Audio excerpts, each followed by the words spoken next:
नदीमध्ये उतरला, 2-3 खेकडे भरले, साखर लावला, झाकणच पडलं. पाहता गेले ना भाऊ, एकीला झाकणाची बदली घेऊन गेला अमेरिकेला. तिकडचे प्रत्येकाने दाखवले, जपान, अमेरिका तिकडे, जपान तिकडे, शेवट नंबर लागला भारत. तुम्हाला साहेब झाकण लावलं टेकडे चावशी साहेब, मी महाराष्ट्रात नाही, कुठला का आकारा टेकडे चावशी झाकण लावता मी गावातला आहे हो. आणि देखील कुठले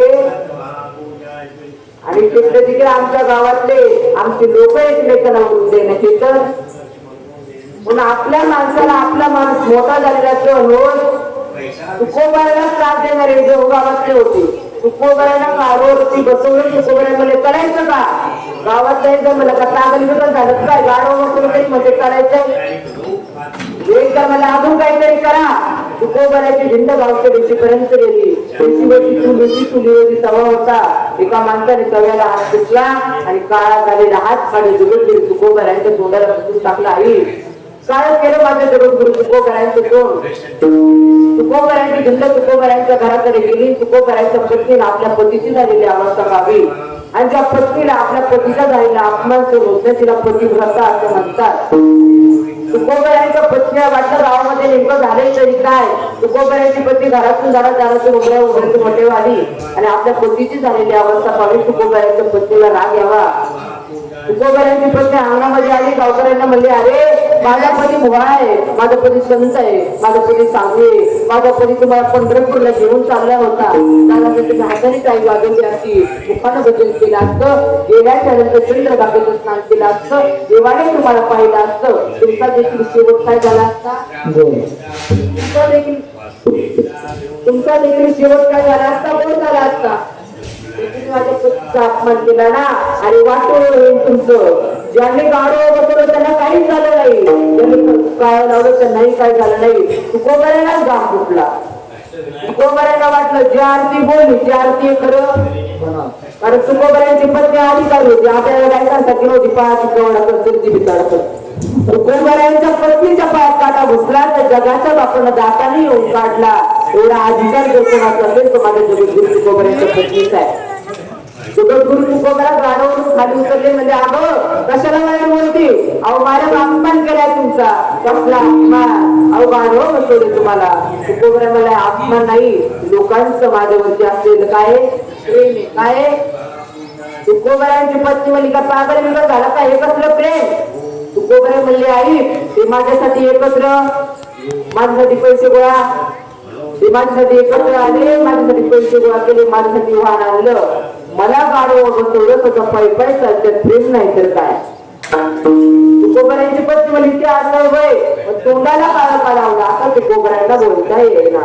तुकोबारा म्हणले, ते आपलं खरं काय सांगा. तुकोबारा म्हणले, हे देखील लोकांचं माझ्यावरती असलेलं काय. तुकोबारांची पत्नी गाडव बसवलं प्रेम आहे, तोंडाला काळा लावलं कसलं प्रेम.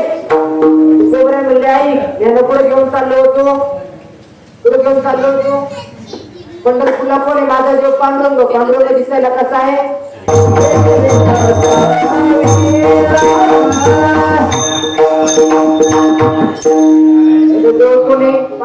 पांडुरंग दिसायला कसा आहे का. त्यांना वाटलंय तुझ्याचा देवच काळ आहे, त्यापेक्षा पंढरपूरचा पांडुरंग बनवून टाकून लोकांनी माझ्यावरती असलेलं प्रेम. आता तुम्ही माझ्या तोंडाला काळ लावलं, फेकडे आले, तुमच्या सकाळ आल्या, तुम्ही अभंग पुढे ऐका. तुकोबारांना समाजाने मारलं, तुकोबारांना त्रास दिला, तुकोबारांना गावाच्या बाहेर काढलं.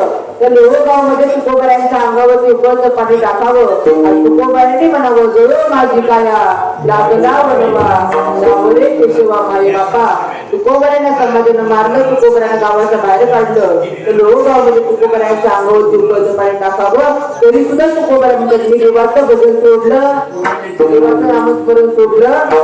परिणाम काय झाला? ज्यावेळेस मला जगाचा वापर करण्याची इच्छा झाली त्यावेळेस जगाचा वापर गावा केला आणि जगाचा बाप मला विमान घेऊन येण्यासाठी आला आणि त्या ठिकाणी उडीसा इथं झाला. तुकोबऱ्यानं म्हणण्याच्या अधिकाराला काय? मी देवाचं भजन केलं, मी देवाचं नामस्मरण केलं, परिणाम काय झाला? जगाचा बाप मला विमान घेऊन येण्यासाठी आला आणि त्या ठिकाणी माझा शेवट गोड झाला. अभंगाचा प्रसंग.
तुकोबऱ्याने देखील म्हणण्याचा अधिकार आला काय?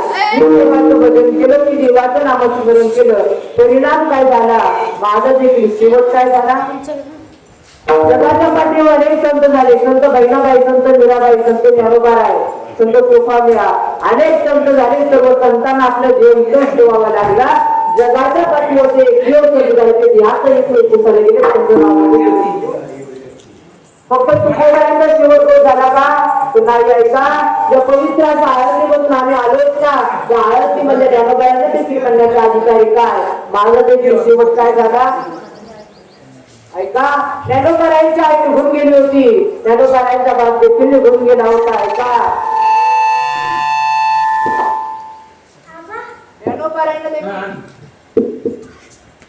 ज्ञानोबारायांना देखील गावाच्या बाहेर काढलं.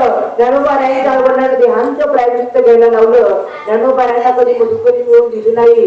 ज्या ज्ञानोबारा आळंदीमध्ये राहत होते त्या ज्ञानोबारायांना कधी आळंदीमध्ये येऊन दिलं नाही. आज त्या ज्ञानोबारायांचा आळंदीमध्ये मंदिर आहे. जे ज्ञानोबारा जोपर्यंत होते ज्ञानोबारांना मधुकरी मिळवून दिली नाही. आज त्या ज्ञानोबारांना जेवणासाठी पंच पकवानाचे ताटे. जोपर्यंत ज्ञानोबारा आळंदीमध्ये होते तोपर्यंत हॅलो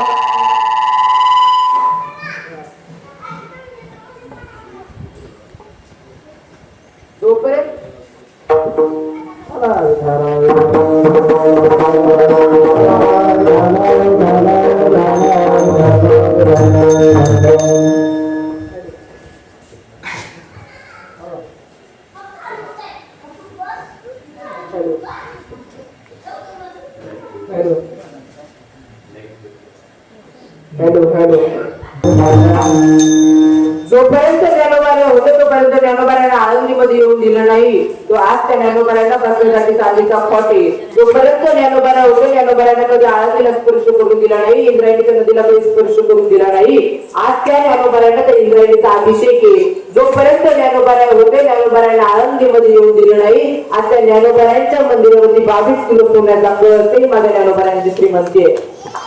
ऐका, ज्ञानोबाऱ्यांना समाजाला मारलं, ज्ञानोबाऱ्यांना त्रास दिला, ज्ञानोबाऱ्यांच्या वडिलांना देहांत प्रायश्चित्त घ्यायला लावलं, ज्ञानोबाऱ्यांच्या बहिणीचं खापर फोडलं, तरी सुद्धा ज्ञानोबाऱ्यांनी म्हणतात मी देवाचं भजन सोडलं नाही, मी देवाचं नामस्मरण सोडलं नाही. परिणाम काय झाला? ज्या वेळेस मला समाधी घ्यायची होती त्यावेळेस मी जगाच्या वापराला विचारलं, जगाच्या वापराने सांगितलं ज्ञाना माझ्याजवळ निवृत्तीनाथ आहे, नामदेव राय आहे, तुझी गरज त्या आळंदीमध्ये आहे, तुझ्या आळंदीमध्ये जाऊन समाधी घे. आणि ज्ञानोबाराय समाधी घेण्यासाठी आळंदीमध्ये आले. ज्ञानोबारायांनी आता समाधीची जागा पाहिली आणि ज्ञानोबाराय आता आळंदी